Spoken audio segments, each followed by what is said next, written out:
Maayong adlaw mga palangging! Panibagong video na naman ang ating pagsamahan ngayong araw.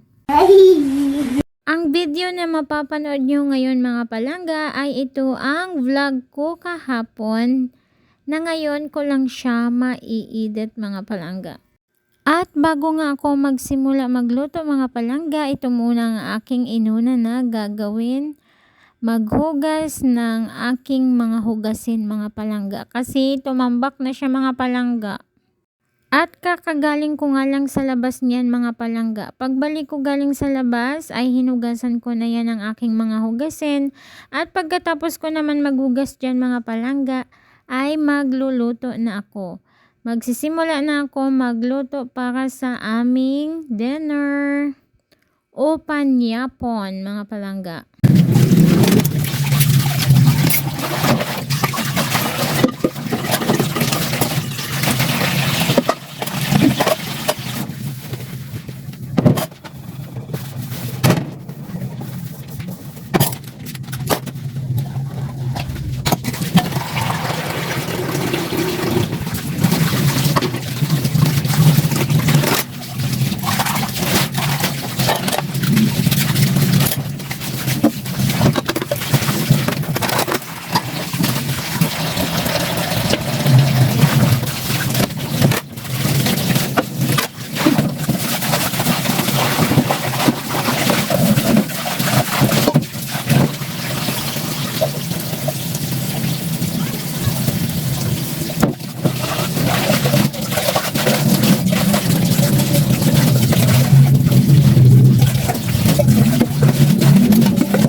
At ito na nga mga palangga, magsisimula na ako maggayak ng aking lulutuin na ulam. Mga palangga, kung nakikita nyo basang-basa po yung aking damit kasi ganyan po ako mga palangga pag naghugas no. After maghugas, basa talaga yung aking damit. At ito nga mga palangga yung nabili ko sa labas. Ayan, bumili ako ng ampalaya. Toyo na worth 30 pesos. Ganyan po kadami mga palangga, 30 pesos na po yan. Nasa 10 peraso siya mga palangga no. 30 pesos po yan lahat. At ngayon lang din ako niyan ulit nakabili mga palangga. Naisip ko kasi ano kaya ulamin namin ni Habi. Sabi ko parang gusto ko ng toyo at saka yung ampalaya with egg. Kaya yan yung aking binili mga palangga. At itong aking ampalaya naman mga palangga, nabili ko yan ng 24 pesos.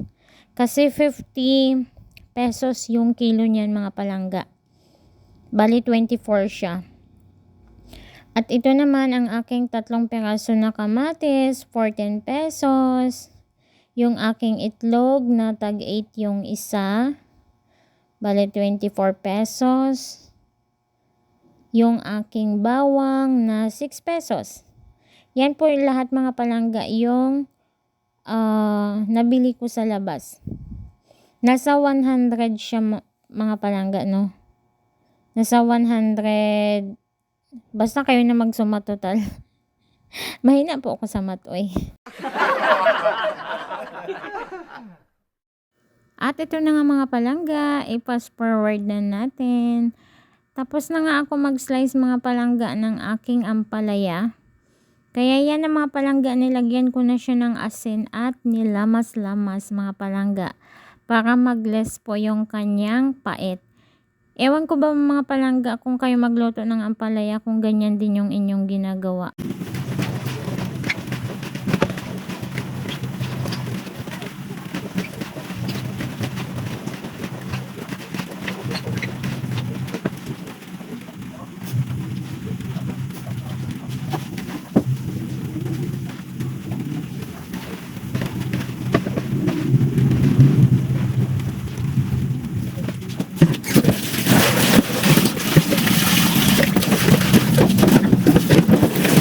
At ito na nga mga palangga, tapos ko na siyang pigain at ito naman yung aking sinaing ay kumukulo na. Ito na nga yung aking ampalaya mga palangga, hugasan ko siya ulit para matanggal yung asin, yung alat doon. Tama-tama lang mga palangga, pagkatapos ko na magsaing ay na-prepare ko na lahat yung aking mga lulutuin na ulam namin ngayon ni palangga. Pauwi na kasi yan siya dyan mga palangga, no? Kasi 7 na ako nagsimula mga palangga na magluto. Kasi maghapon nga ako mga palangga na nag-edit, no? Tapos nag-review ako ng mga video ko na na-upload na mga palangga. Kaya gabi na ako nakagayak magluto ng aming kakainin. At gabi naman na umuwi si Habi mga palangga, nasa 7:45 na siya umuwi. Kaya tama-tama lang yung aking pagluluto ng 7:30. Pagdating niya ay mainit-init pa.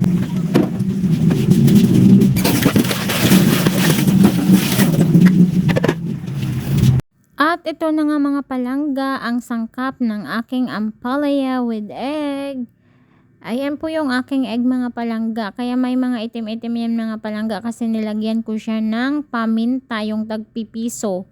Tapos ito naman ang aking panggisa, ang kamatis, sibuyas, at saka yung bawang. Syempre hindi mawala ang mantika, asin, magic sarap, at ito ang aking tuyo na nabili mga palangga. Yan yung partner ng aming ampalaya with egg. Sa kanamiton. Ayan siya mga palangga yung aking ingredient. Nasa 100 pesos po yan lahat mga palangga yung aking nagasto dyan. So yan lang mga palangga ang ating ulam. Goods na! At ito naman mga palangga ang aking sinaing. Patapos na din siya. Konti na lang yung tubig mga palangga. Ayan, gusto ko kasi may tutong mga palangga kaya mamaya ko na yan siya i-off. Yung kanyang japoy. Ganon. At dahil okay na ang aking sinaing, ito na mga palangga. Inuna ko muna lutuin ang aking tuyo. Ang pinarito ko na tuyo mga palangga. Mas masarap yan mga palangga pag sugba. Kaso wala kasi kaming yung sugbahan. Ano ba tawag dyan? Basta sugba sa Ilonggo mga palangga, inihaw. Ganon. Mas masarap yan mga palangga pag naihaw or inihaw. Inihaw na tuyo or sinugba nga uga. Ayan na siya mga palangga, yung pangalawang salang ko. Bali, 10 peraso nga siya mga palangga kasi ayan siya, 5 din yung nauna at yan yung last. 5 peraso din. Bali, 10 lahat, 30 pesos. So, ito na nga mga palangga yung nauna ko na naiprito. At alam nyo ba mga palangga, natatakam na ako dyan habang nagaprito ako. Ang sarap na talaga kumain. At ito na nga mga palangga, after ko prito ng tuyo, ito naman ang sinunod ko. Igisa ang kamatis, sibuyas at bawang. At pagkatapos ko yung isang kotsa, ilalagay ko na rin ang aking ampalaya.